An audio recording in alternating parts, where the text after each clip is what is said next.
Faleminderit për këtë koment. Po kthehem shumë pak pas aty ku thatë me që cekët dhe përmendët ju. Ku në NATO ju është thënë që keni kujdes se mund të ketë akte që mund të dëmtojnë Shqipërinë. Ju nuk e përmendë, po them unë, është gërdeci një tillë?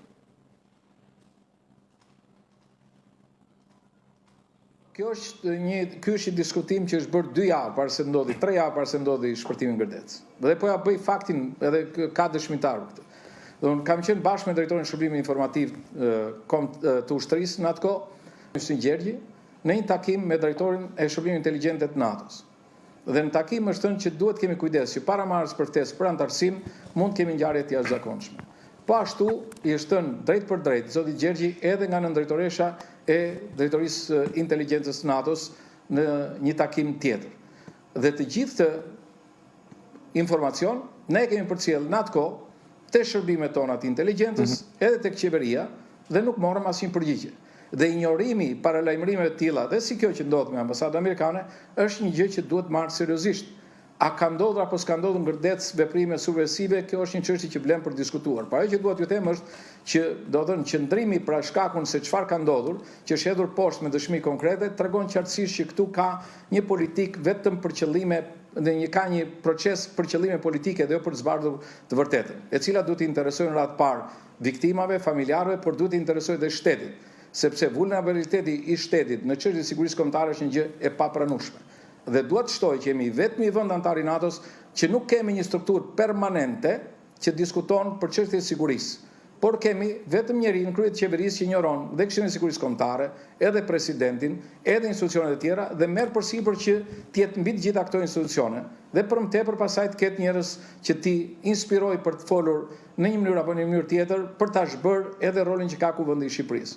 As më shumë dhe as më pak sot në mënyrë krejt normale unë i kam kërkuar kryetarit Kuvendit dhe presidentit e Republikës që të thirret Këshilli i Sigurisë Kombëtare. Atë pyetja drejt për drejt që kam zoti Mediu, pse?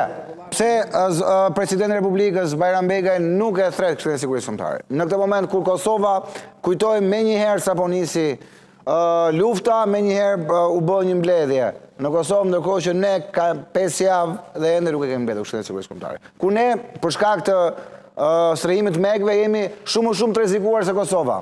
Pse thoni, nëse mund të bëni të thoni, jepni një arsye, pse?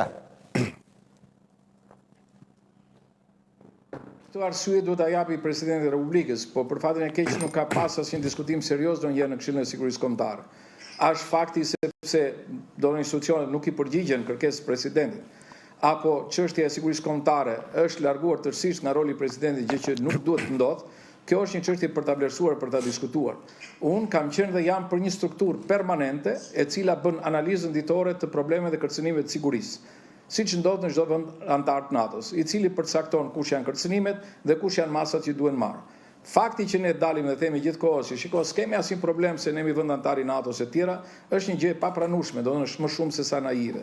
Dhe po ju them edhe disa fakte të tjera. Nëse ju kujtohet, do të thënë para 2-3 vjetësh është bërë një ndërhyrje policisë tek struktura e rezistencës iraniane në Manës, apo jo?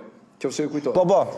Dhe kjo është bërë për faktin sepse qeveria e Iranit kishte shprehur në atë kohë shqetësimin që kishte sulme të organizuara kibernetike sipas asaj dije që kam unë që në kundër qeverisë Iranit. Dhe ne i ndërhym palës të rezistencës iraniane, i kemi marginalizuar dhe i kemi, do të thonë, shërbyer idesë të pajtimit me Iranin. Por mos harrojmë që nga ana tjetër ne nuk kemi më marrëdhënie diplomatike me Iranin.